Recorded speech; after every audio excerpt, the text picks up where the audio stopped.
Good morning and welcome to a special breaking news edition of the Tennis Deep Dive. I'm your host, and today the ground beneath professional tennis hasn't just shifted, it has split wide open.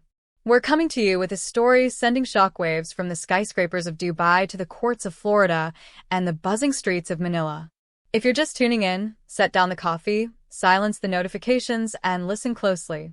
The hierarchy of the WTA Tour has been challenged in a way few predicted, and certainly in a way the American tennis establishment did not expect.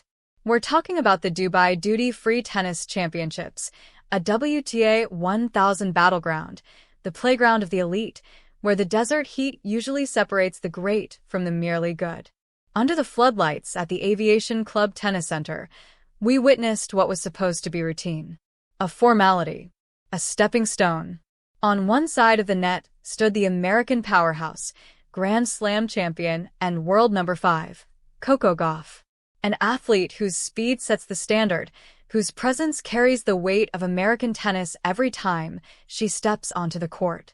On the other side stood the challenger, 20-year-old left-hander from the Philippines, Alexandra Eala, a rising star quietly and methodically carving her way toward the top tier of the sport. The headline is simple. Coco Gauff has fallen. Yes, you heard that correctly. The world number 5 is out of the Dubai Duty-Free Tennis Championships after a match that can only be described as a tactical masterclass and a psychological siege. This isn't just a loss. It's a seismic jolt to the American tennis narrative this season. The scoreline tells a story of grit, belief, and fearless execution from the underdog. But the atmosphere inside the stadium told an even bigger story, one of shifting momentum and a changing guard. For the United States, this is a wake-up call. The shock isn't an exaggeration. It's real. Gauff was the heavy favorite, the wall that wasn't supposed to crack. But today, she didn't just face an opponent. She faced a nation's pride. Alexandra Eala didn't just compete. She dismantled expectations. Over the next hour, we're going to break this match down point by point, set by set. We'll examine the forehand that silenced the American box. We'll analyze the mental steel of a young Filipina star who stared down one of the sport's most intimidating competitors and never blinked. We'll discuss what this means for Gauff's ranking, her confidence, and her 2026 campaign. And we'll ask the big question, is Alexandra Eala the WTA's newest giant killer? Buckle up. The desert storm has arrived, and its name is Alexandra. Now, let's take a breath and properly set the stage. To understand the magnitude of what unfolded in Dubai, you need the context. You need to understand where both players stood before stepping onto that purple hardcourt. Let's begin with the favorite, Coco Gauff. Coming into February 2026, Gauff has been fighting a different kind of battle. Being world number 5 is a dangerous position. You're elite, a contender everywhere you go, but you're also the hunted. Over the past few seasons, Gauff has refined her serve, adjusted her forehand mechanics, and leaned heavily on her world-class movement, the kind that makes the court shrink for her opponents. She arrived in Dubai with a clear mission: collect crucial ranking points, reassert dominance, and build momentum heading into the Sunshine Double on home soil. And then she ran into Alexandra Eala. In the American media, this match was penciled in as routine. The kind of contest you watch with one eye while scrolling through emails. A standard round of 32 or a round of 16 hurdle that a top 5 player is simply expected to clear. But expectations carry weight, and that weight settles into the legs and into the mind. Now shift your focus to Alexandra Eala. Her narrative has been evolving quickly. If you followed her in 2024 or 2025, you saw flashes of potential. You saw the Rafael Nadal Academy's foundation. You saw the natural lefty spin that reminded many of the greats. But in 2026, something has changed. Now we're seeing steel. Breaking into the top 40 wasn't just progress. It was a warning shot. It was Eala telling the tour, I'm not just a prospect anymore. I'm a problem. Dubai is a fast court. The conditions are tricky. The wind swirls unpredictably inside that stadium. It rewards the brave and punishes the reckless. The match began exactly how the oddsmakers predicted. Coco Gauff came out firing. Through the first 3 games, her first serve percentage hovered near 78%. She was hitting her targets with precision, pushing Eala deep behind the baseline. Gauff's backhand, that lethal two-hander, was drilling cross-court, opening sharp angles that Eala initially struggled to contain. And yes, Eala looked nervous. Let's be honest, when you step onto the court against a Grand Slam champion, the air feels thinner. Her unforced error count in the opening 20 minutes was high. She mistimed her returns. The ball was exploding off Gauff's racket with a heaviness that demanded adjustment. Gauff secured the first break at 2-1, then consolidated for 3-1. At that moment, phones across American tennis circles were probably lighting up. Coco looks sharp. Eala looks overwhelmed. It felt like business as usual. Gauff was gliding into her shots, sliding confidently, and using high looping balls to neutralize Eala's lefty forehand. Everything appeared under control. But then the script began to shift. Not with a dramatic explosion. With a subtle change in geometry. Late in the first set, despite trailing, Eala made a crucial adjustment. She stopped trying to overpower Gauff. Because you cannot simply out-hit Coco Gauff. She's too quick. Too strong.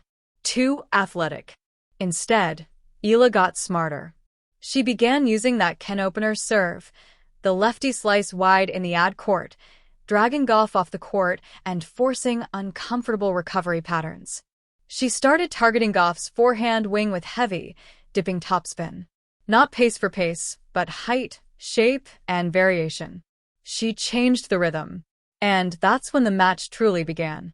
Now, we've known for years that Coco Gauff's forehand can become vulnerable under extreme pressure, especially against a high, heavy ball that kicks up and spins away from her strike zone. Alexandra Eala knew that. Coached at the highest level, she understood the blueprint. She began looping the ball high and deep into Gauff's forehand corner, forcing Coco to retreat, to decelerate, to guide the ball back instead of driving through it with authority. Eala didn't take the first set. Gauff claimed it 6-4. But look closer. The momentum had shifted. Gauff didn't win that set comfortably, she survived it. The final 2 games were a grind. Eala was getting a racket about everything, making Gauff play one extra ball, then another, then one more. The rallies were stretching. The rhythm was changing. That's when belief started to take shape. The second set opened with different body language from Eala. She was lighter on her feet, bouncing between points. She was fist-pumping after Gauff's unforced errors. That's not celebration. That's conviction. The turning point came in the third game of the second set. Gauff serving at 1-1. Out of nowhere, a double fault. A rare lapse. Then on the very next point, Eala stepped inside the baseline on a second serve and ripped a forehand down the line. Clean winner. The stadium didn't erupt, it murmured. Because that wasn't defense. That was authority. Eala broke serve for 2-1. And just like that, the pressure flipped. The world number 5 was suddenly trailing in the second set to a 20-year-old challenger. You could see tension creep into Gauff's shoulders. She began pressing, trying to shorten points, trying to force winners before constructing them. And that played directly into Eala's hands. What followed was a masterclass in controlled aggression. Eala used the full geometry of the court. She pulled Gauff forward with sharp, short-angle cross-courts, then lifted lobs over her head or threaded passing shots behind her. It was tactical maturity, the kind you expect from seasoned veterans, not a rising star. When Eala stepped up to serve for the set at 5-4, the pressure was immense. The Dubai crowd, with a strong Filipino presence, came alive. The chants echoed through the stadium. The energy shifted. You could feel it in the air. Imagine being Coco Gauff in that moment, the favorite, the higher seed. Yet the crowd is leaning toward the underdog. That kind of atmosphere adds weight to every swing. Eala double faulted on her first set point. Nerves showed briefly, but she didn't collapse. On the second set point, she went bold. A brave lefty served wide in the ad court, pulling Gauff off balance. Then she closed it out at the net with a crisp, composed volley. Second set, Eala. And now we had a match. 1-all. Now we enter the third set, the territory of champions. This is usually where the higher-ranked player asserts control. They reset mentally. They take a bathroom break. Splash cold water on their face. Step back onto the court and remind everyone why they're elite. Most expected Coco Gauff to surge, to run away with it, 6-1 or 6-2. But Alexandra Eala had other plans. The third set became a dogfight. It was physical, brutal. Both players were drenched in sweat under the Dubai humidity. Rallies stretched to 15, 20, even 25 shots. Gauff was chasing down everything, throwing up moonballs, mixing in slices, scrambling side to side, doing whatever she could to disrupt Eala's rhythm. But Eala had entered something different. The zone. You know the look. The eyes narrow. The outside noise disappears. The athlete hears nothing, not the crowd, not the commentators, only the sound of the ball off the strings. Eala was there. Her backhand down the line, a shot she's been sharpening relentlessly, started landing with precision. Over and over again, she found the corner. Clean. Fearless. The pivotal moment came at 4-4. The business end of the match. Gauff serving. 30-30. First serve, missed. On the second serve, Eala made a decision that separates contenders from believers. She ran around her backhand and crushed an inside-out forehand return. It was a gamble. Miss it and Gauff gets game point. Make it and you seize control. She made it. The return flew past Gauff's break point. And then came the rally of the night. 32 shots. Gauff defending with everything she had, stretching, sliding, counterpunching. Eala is probing. Left. Right. Deep. Short. Changing height. Changing pace.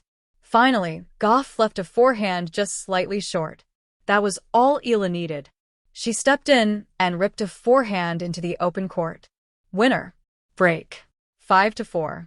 Now imagine the moment. Alexandra Eala is serving for the match against the world number 5. The final game was pure theater. She raced to 40-0. 3 match points. The stadium is holding its breath. History within reach. The crowd was on its feet. Filipino flags waved wildly in the stands. The noise was rising. The moment was massive. But Coco Gauff is a fighter. She saved the first match point with a crushing return. 40-15. She erased the second with a perfectly disguised drop shot that Eala couldn't track down. 40-30. You could feel it. The tension thick enough to slice with a knife. 1 match point left. A deuce there would flip the pressure completely. Eala bounced the ball. Took a breath. Tossed it high. She went for a bold body serve. Gauff jammed the return back, a short floater drifting into the center of the court. Opportunity. Eala stepped forward, let the ball drop, set her feet, and unleashed an inside-out forehand into Gauff's backhand corner. Gauff lunged. The ball caught the frame of her racket and sailed wide. Game. Set. Match. Eala. The roar was instant. Alexandra Eala dropped her racket, her hands covering her face as disbelief washed over her. The emotion was raw, overwhelming. The camera cut to Coco Gauff. Stunned. She walked forward with grace because she is a class act, offering a firm handshake at the net. But the shock was visible. This wasn't part of the script. So why is the American tennis world stunned? It's not simply because Gauff lost. Top players lose. That's sport. It's how she lost. She wasn't overpowered. She wasn't outrun. She was outmaneuvered, tactically dissected by a player who, on paper, wasn't supposed to have the weapons to trouble her. This match revealed something bigger about today's WTA landscape. The gap between the top 5 and the top 50 is shrinking fast. The athleticism that once separated Gauff is now becoming the baseline standard across the tour. Eala matched her movement, matched her intensity, and in long stretches of that match, surpassed her in tactical clarity. For the American audience, that's unsettling. We're accustomed to seeing Gauff cruise through early rounds. We expect deep runs. Seeing her exit Dubai this early against a player still building her resume forces uncomfortable questions. Was it just an off day? Did the surface play a role? Or are we witnessing the rise of a legitimate new threat? Let's talk about rankings. Coco Gauff is world number 5 because of consistency. Week after week, she delivers. But in a knockout tournament, rankings don't swing the racket. Reputation doesn't win points. On any given night, or in this case, under the Dubai lights, the better player wins. And on this night, that player was Alexandra Eala. For her, this isn't just another victory. It's a career-defining breakthrough. Not a fluke. A statement. And perhaps the beginning of something much bigger. This is the match that transforms Alexandra Eala from a promising prospect into a serious contender. Taking down a top 5 player at a WTA 1000 event is the ultimate benchmark for a breakthrough. It doesn't just earn points, it rewrites perception. The draw opens up, ranking points skyrocket, and suddenly, the doors to prime seedings at upcoming Grand Slams swing wide. But the true shift happens off the court. Walk into the player lounge tomorrow, and heads will turn. Whispered conversations will float through the room. That's the girl who took out Coco. Respect in tennis isn't given. It's fought for, point by point, sweat by sweat, and Eala earned every ounce tonight. The Hawkeye stats tell the story in numbers. In the third set, her forehand speed averaged higher than Gauff's. She wasn't just placing shots, she was powering them through the court. Breakpoint conversion? Eala seized 4 out of 6 opportunities, while Gauff managed only 2 of 9. That's efficiency. When the opportunity presented itself, Eala struck. When Gauff saw the opening, hesitation crept in. This is the fine line between good and great, and tonight, Eala was great. Credit must go to the coaching strategy, too. The relentless attack on Gauff's forehand with high looping spin wasn't always graceful. Rallies became messy, tense, and extended. But the plan worked. It forced errors, frayed nerves, and reshaped the match.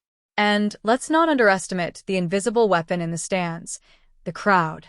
Dubai, for all intents and purposes, became a home court. The Filipino support was massive, vocal, and unwavering. Gauff wasn't just playing a world-class opponent, she was battling an atmosphere. Now, what comes next? For Coco, the work continues. She'll return to the practice courts, dissect the breakdowns, and analyze the spins that got her forehand out of rhythm. She's a champion. She'll recover. For Eala, the challenge is different. The emotional high is immense. Victory over a top 5 titan is exhilarating, but tournaments don't pause for celebrations. She must reset quickly, maintain focus, and approach the next round with the same intensity, regardless of the ranking of the opponent. The mental game is just as important as the physical. Today, Alexandra Eala proved she is both. And the tennis world is watching. That's the next test, but for tonight, let's just sit back and absorb the chaos. The Dubai Duty-Free Tennis Championships has a new headline. The bracket is busted, predictions are shredded, and a 20-year-old from Quezon City stands tall in the desert. Up next, our analysts will break down that final tiebreak frame by frame, dissect the tactical masterstrokes, and explore how this upset will ripple through the rankings in the weeks ahead. We'll also hear from the post-match press conference, where both camps are sure to deliver reactions that are equal parts fire and insight. You're watching the Tennis Deep Dive. Don't go anywhere. Today, the earth shook, and it wasn't just the scoreline making waves. This was a narrative shift. Sports are built on moments of disruption. We revere the dynasties, the legends, the untouchable champions. But there is a raw, primal thrill in the upset, the reminder that nothing in sports is scripted, that excellence can be challenged, and that a single performance can redefine a tour. Tonight, Alexandra Eala provided that disruption. She looked at the rankings and she looked at the history, and she decided they didn't matter. For American fans waking up to this news, the shock is real. Coco Gauff is a symbol of consistency, power, and poise, a pillar of excellence. To see her fall this early is stunning, but it also underscores a truth we've been witnessing for years. The depth of the WTA is growing. The margins are shrinking, and no match is guaranteed. For fans in the Philippines and across Asia, this is a moment of arrival. Eala has been knocking on the door for 2 years. Tonight, she didn't knock, she kicked it off its hinges. The Dubai draw has opened up. New pathways to the final have emerged. Who will seize the vacuum left by the world number 5? That is the story for the rest of the week. Every serve, every rally, and every clutch shot will matter, and we'll be here to analyze it all. But for now, the headline is clear. The Titan has stumbled, and the challenger has risen. From the Tennis Deep Dive, I'm your host. Thank you for joining us. Keep your eyes on the ball, because if tonight proved anything, it's that in tennis, anything can happen, and the next shock is always just a serve away. Good night.